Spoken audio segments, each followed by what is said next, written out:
and find out how you can vote for the best British film of the past 12 months. But now it's been revealed this week that Jonathan Ross was persuaded to resign from the BBC by his wife, Jane Goldman. She argued that the family should no longer have to put up with repeated rows over his pay levels and his on-screen antics. Meanwhile, across the pond, it's been reported that Barack Obama may never have run for president had he not agreed to his wife's demands to give up smoking, be home on Sundays and attend his daughter's musical recitals. So are women the dominant force when it comes to relationships?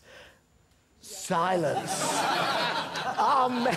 You're scared. Are men always ready to bow down to their partner's judgments? Do women really wear the trousers? Here to discuss our relationship expert Simone Bienne, Ken Livingston and Carole Malone. Now, bearing in mind, Ken, that you're in between two women and this may be the only chance you get to get a word in, I thought I'd better let you go first. I was really lucky. I grew up in the 50s and my parents were completely equal. There was never assumption my dad would decide anything. They sorted it all out. He helped with the cooking. And I just assumed that was normal. And I think it was very ahead of the time. I don't know why that was. I think my father had a nightmare childhood. He found my mother, fell in love, and just made it work. And he never wanted to be anything but really her lover. So is this just a generalising old saw that women wear the trousers, Carole? No, I don't think it is. I think women kind of are in charge in terms of household issues. We make the decisions on that because basically men can't be bothered. And if we didn't do it, they never would. So, and I think they're quite happy for us to be bossed around in that area. However, I think on the big decisions, certainly in my relationship, my husband lets me get away with a lot, lets me think I'm in charge. However, when there's a big decision to be made, he would never let me overrule him or talk him out of something. That's when we discuss things. But I do think that it's very difficult to be equal in relationships, really, decision-making. It depends, I think, and even now, even today, I think it depends who earns the money.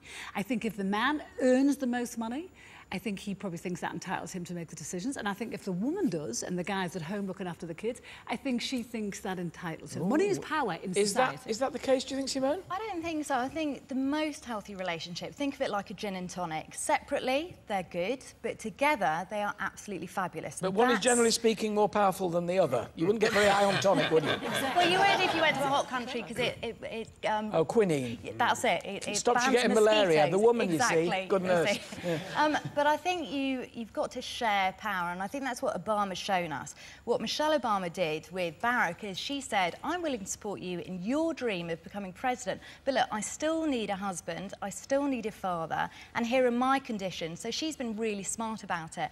And I think with the body language between Barack and Michelle, I mean, I absolutely love them as a couple because I think they are truly equal. And I think what Ken was saying is that a man able to share his power, to be vulnerable, kind of goes against society, exactly what Ken was saying about his parents being sort of quite advanced. Presumably it goes awry, though, Ken, then, when it becomes imbalanced, when somebody is making all the important decisions, somebody else is just number with the, do you want sausages or liver tonight? Well, I do all the shopping, and I love doing the shopping because it keeps me in touch with reality. You know, I work out what's cheaper today and what's smart. Yeah, well, you do now, but when you were mayor, you can't have done that. No, I did do that when I was mayor. I made Well, why the heck weren't you running London properly then? But no, you can't live an entire life cut off from the ordinary day-to-day things. I come from the northeast, and when I grew up... Nay, Carole, you don't. I'd never have guessed. And where I grew up, men were the guys who went out to work. They were the breadwinners. And certainly with my mum and dad, my dad was a big macho Geordie guy. He thought he made all the decisions. In fact, he made none of them. My mum was very clever, got her own way, but she never, ever wanted to emasculate him. And but she used to my dad let was him northern think. as well, Yorkshireman, the classic quiet cloth-capped Yorkshireman who always said yes, dear, until that moment where it was, I don't think so. Yes. So, and you know, so there's different types, you know. Exactly, and I think in Papua New Guinea, I read this in a dusty old textbook somewhere, what's really good for us all to learn from is to separate the household tasks, because you were talking about the important decisions. Look at sort of sharing the decisions. If someone is good with money, I'm not great with money, my husband is, so he will make the financial decisions, but I'll decide where to spend the money, for example. I see. Well, my wife and I have this relationship. She cooks the food and I eat it. Yeah, I mean, exactly. That's not going to work.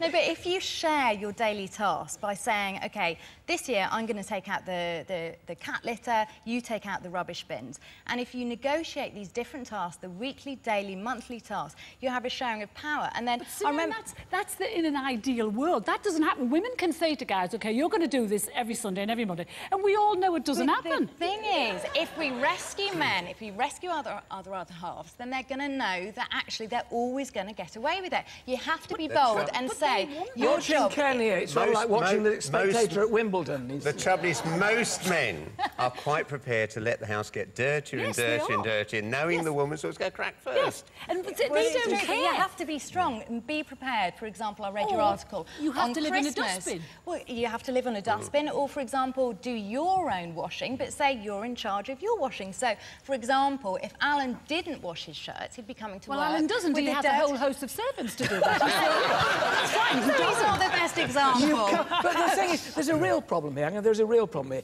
If you are, and I don't mean this, if I'm a busy man, I mean, if you are a very busy man who works long hours, this morning I got up at 6. I'm not going to go to my day, but I don't get home tonight, and it's work all the way through. I don't get home tonight until 8. Now, you know, I haven't got time to go shopping. No. There isn't time for me to do, but I do other things I like to think. You find things that keep you based in doing, you know, something fairly mundane. To keep you in touch with life. Yeah. And perhaps you might do the gardening still, I don't know. I do get mucky. Yeah. In your relationship, between you and your wife, who do you say is in charge? What do I say is in charge? It's split. It depends. The decisions are made on different things. But I like to think we come together on most things. I think it seems to me that the thing that we've not mentioned, the one word that's not been mentioned in this entire discussion is respect. And if you each respect each other's strengths and work to them and admit your own weaknesses, not just, oh, I can't choose food, not that kind of perceived weakness, but work to each other's strengths. But that's why men take advice from their wives, because they married them in the first place, because they respect their brains, their intelligence, the way they handle their own lives. And we have always known, men, we always know that women are indeed the stronger sex. There is no argument. My thanks to Simone, Ken and Carole. Thank you very much.